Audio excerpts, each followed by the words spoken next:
kalakasan, Tol. Amen. Sabi nga sa awit natin, ang kalakasan ay mananatili sa bawat isa sa mga nakakilala sa Diyos at sumusunod sa Diyos. So ang Diyos ang ating pag-asa sa buhay na ito, mga kapatid ko. Ngayong hapon na ito, nagpapasalamat muna ako sa Diyos dahil nung Friday hindi ako naka-attend dito. Tunay nga na namiss ko itong lugar na to. So ang aking isip nandito, pero nagtatrabaho ako, Lord, sana makauwi na ako dahil meron kong extra 1 day lang sa eskwelahan. Merong klinika doon yung kapitbahay ko. Naka-extra ko ng isang araw, so ba't hindi pa tapos. Ako'y nagpapasalamat naman dahil hindi ko naman masyadong kinakararo yung trabaho dahil ako'y nagtatrabaho kay Lord. Amen. So hindi na ako natatakot, mawala man ng pera, subalit ang Diyos ay magpupuno sa pangangailangan. Amen. Amen. Nagpapasalamat dahil binigyan ako ng kalakasan. Dahil ang tao pag walang lakas, mahina, lalo na kung hindi siya nababasa ng Biblia. So, salamat sa Panginoong hapon, ito ang kanyang mga pangako.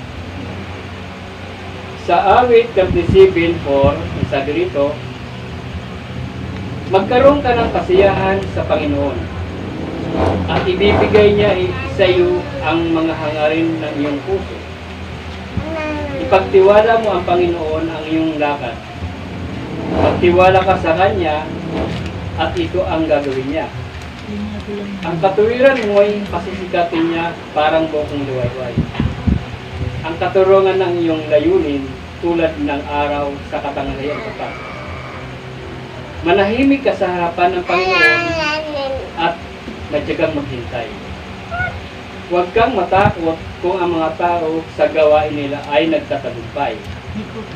Kung ang masamang binabalak nila ay isa sa katuparan, iwasan mong magalit, puot ay taligdan. Huwag kang matakot, dadalhin ka lang nito sa kasamaan. Sapagkat ang masamang tao ay ihiwalay, ngunit sila'y umangasa sa Panginoon at magmamana sa lupain. So, salamat sa mga salita ng Diyos na tunay nga ang Diyos ay di nagkukulang sa ating buhay. Kahit tayo nanghihina sa ating panloob na katawang lupa natin, sabi nga sa Matthew 26:41, manalangin tayo nang walang patid sa Kanya, ang ating espiritu nakahanda, subalit ang ating laman ay mahina. Salamat sa Panginoon na ang mga salitang ito ay nagbibigay kasiyahan sa bawat isa sa atin. Tunay nga ang Panginoon ang bibigay ng kasiyahan sa bawat isa. Kung tayo ay mananalangin, dapat nandun tayo sa kwarto natin, kakausapin natin ang Diyos na kung ano ang Kanyang pangunguna sa buhay natin. Bagamat ang buhay natin, hindi tayo magkakaparehas ng problema, mga pagsubok, mga hams, mga balakid ng buhay, mga suliranin, mga agam-agam, sabi ng Diyos, magtiis ka dahil ikay tinawag ng Diyos upang maglingkod sa Kanya. Salamat sa Panginoon sa hapon na ito na ang Kanyang mga pangako ay ibinigay sa atin upang tayo maghintay sa Kanyang pagbabalik. Dito sa 5, sabi niya rito, ipagtatiwala mo sa Panginoon ang iyong mga lakad. So sa buhay natin, marami tayong kanyang-kanyang lakad. Kung alis tayo sa bahay na hindi tayo nananalangin, mabibigo lamang tayo.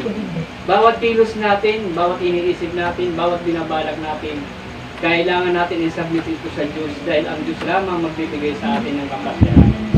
Gusto man natin at kung ayaw ng Diyos, ang kalooban ng Diyos ang matupad, hindi sa gusto natin.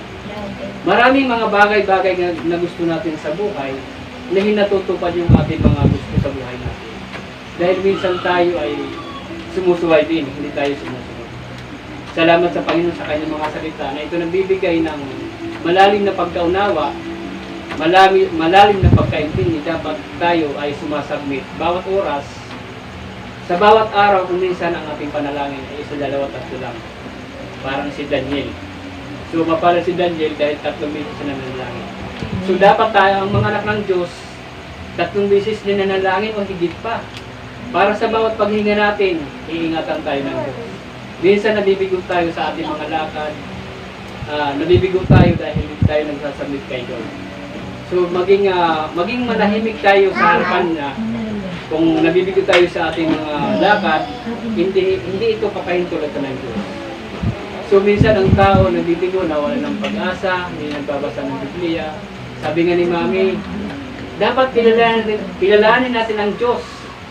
Sa Mark 12:30, maring mo ang Diyos buong puso, buong kaluluwa, buong pag-iisip, buong lakas. Maring mo ang Diyos sa iyong sarili at sa kapwa. Lahat ng gagawin natin, isabihin natin po kay Lord. Dahil may mga araw na tayo nanghihina, may mga araw na tayo nabibigo, may mga araw na talagang lupay-pay na tayo, ayaw na tayo magbasa ng Biblia, parang ayaw na natin. Pero yung mga sandaling yun, nandun pa rin yung Diyos na naghihintay. Sabi sa Matthew 11:28, lumapit kayo sa akin, kayo mga nabibigatan. Ang mga taga-Jesus My Love, laging lumalapit yan. Laging nagbabasa ng Biblia yan. Ang Diyos laging naghihintay. Sabi nga sa panalangin, Lord, salamat, may pagpapala ako. Ang mga bagay na hindi dumarating sa atin, alam mo ng Diyos. Sabi niya sa awit 139:4, hindi ko sinasimbitan yung dila. Alam niya na ang bawat pangangailangan natin. Sa pagtulog pa lang natin, para na tayong patay. Alam ba natin na kinabukasan, mabubuhay pa tayo?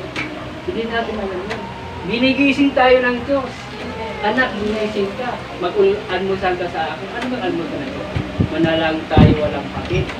Dahil ang kapangyarihan ng kadiliman ay nasa pintuan na. Marami nang inaalok ng mundo ngayon. Sa buhay ko, hindi na ako natatakot na mawalan ng pera. Totoo yun. Sabi ko nga sa ano ko, pag hindi ka nga nagtrabaho, nagkakapera ka. Pag nagtrabaho ka, nawawala ka pa ng pera.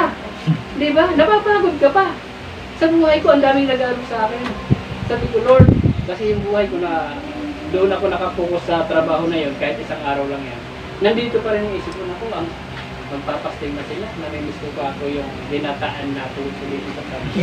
Sabi ko, Lord, nakalimutan ko ngayon pasalubong kong tinapay dahil sa pagmamadali, excited na ako makarating dito. Lord, salamat ka ako. Kaya hiyang-hiya ko ay Lord, sabi ko, ibigin mo yung mga kapatid santo dahil hindi ako bahala sa iyo. Amen. So, tunay nga na pinalakas ng loob ko, Lord, saan man ako pumunta, ikaw na mo bahala sa akin. Amen. Sa totoo lang, mahirap tumayo sa harapan pag hindi ka puspos na espiritu. Sabi ni Mami kagabi, dapat yung heart mo may LOB dyan. Diba? Ano LOB? Love. Pagmamahal lagi. Kahit inuusig ka, kahit patuloy kang inuusig ng mundo, inuusig ka ng kapitbahay mo, inuusig ka ng kumpare mo, tatay, nanay, pisang, kuya, dapat may pagmamahal ka. May pag-ibig na ang pag-ibig na ito ay hindi natin masukat. Kung babasahin lang natin yung mga awit, sino ang makapagbibigay ng sukat ng dagat? Sino ang nag-utos ng Diyos? Kung sino ang sasangguni ang Diyos na ito, sino ang kanyang kukuha ng talino, kundi ang Diyos mismo na may-ari ng ating buhay. So salamat sa Panginoon na ako'y nagpapasalamat sa Genesis 2:7. Nilikha niya ang tao, hininga niya ang ilong para ang buhay na ito na hanggang ngayon ginagamit pa rin natin yung paghinga. Kung hindi tayo hinga, mamamatay tayo. So hindi natin ito nararamdaman. Kung minsan ang hangin talaga binibili, di ba? Pag nandun na tayo sa kahirapan na minsan tapos na tayo sa hininga, minsan hindi tayo nagsasambit kay Lord. Lord, salamat. Minsan ang kasalanan natin, nababaliwala natin kasi ang hininga natin iniisip. So salamat sa Panginoon, ang kanyang pag-ibig talaga ay nananatili sa bawat oras. Sumusunod lang tayo sa pagsikat ng araw, nagigising tayo hanggang sa paglubog. So ang Diyos talaga napakabait. Pagsikat ng araw, nagigising tayo. Paglubog ng araw, natutulog tayo. So salamat sa kanyang buhay. Dito sa 6, sabi niya rito, ang katuwiran mo'y pasisikatin niyang parang bukang luwayway. Ang katarungan ng iyong layunin tulad ng araw na katanghali ang tapat. Manahimik ka sa harapan ng Panginoon at matyagang maghihintay. So sa buhay natin, wag nating madaliin yung mga bagay-bagay na gusto natin. Dapat tayo naghihintay, matyaga, na lagi tayong ang buhay natin is lagi na lang panalangin dahil alam ng Diyos ang bawat sinasambit ng ating bibig. Dapat lang natin ipagmalaki ang Diyos, igalang ang Diyos, mahalin natin ang Diyos. Ito ang Diyos, ito tayo.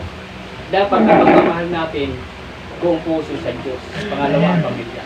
Huwag nating unahan yung pamilya dahil ang buhay natin ay utang sa Diyos. So, salamat sa Panginoon. Dito sa number 8, iwasan mong magalit, puot ay talikdan. Huwag kang matakot, dadalhin ka lang nito sa kasamaan. Sa buhay natin, kung minsan nagagalit tayo, pwede tayo magalit, huwag lang tayo magkakasala. Kasi ang dila, maliit na bagay, ito'y kayang magpasabog o magpalipat. Ingatan natin yung ating mga sinasabi, isipin natin ito ng 10 beses. Kung magalit tayo, bumilang lang tayo na, Lord, salamat, mahal na mahal kita. Subukan mo na magbilang, Lord, maraming salamat, Lord. Kahit nagalit ka na, mahalin mo pa rin ang Diyos. Sabi nga ni Mama kanina sa kanyang message, na kung puno-puno ka ng pag-uusig, palitan mo ito ng pagmamahal. Ang kaaway ay ibigin mo, pakainin mo. Gusto mo, yung kaaway, pakain mo sa Jollibee, sa Inasal, kung saan. Dahil, yung yung kaaway niyan, hindi ka ng away niyan. Papakainin ka pa niyan. Salamat sa Panginoon na pinapakita sa atin ng ating mahal na pastora na huwag tayo maghiganti, huwag tayo sasama ng loob. Yung mga pagsubok sa pang-araw-araw, yung kung minsan nalulungkot tayo. Ang masamang demonyo sa mundo ito, marami sila. Kung anong pinapasok, tinutusok dito sa ating kaisipan. Ako man, naranasan ko ng Lord. Kaya ang kasiyahan ko sa buhay, ito na lang, magdalaw ng santol, sa fasting. Kaya pinupursige ko na makarating ng langit. Totoo yun, napakahirap maglingkod sa Diyos at ang hirap sumunod. Dahil sa buhay natin, marami tayong pangarap.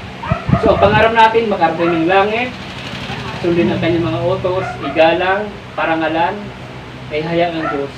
At ang kanyang mga salita, sabi ko nga sa panalangin, ang buong santol ay dapat maraming magbukas ng mga pintuan para maligtas at makaalam ng katotohanan. Salamat ngayong hapon, ito ang pangako ng Diyos.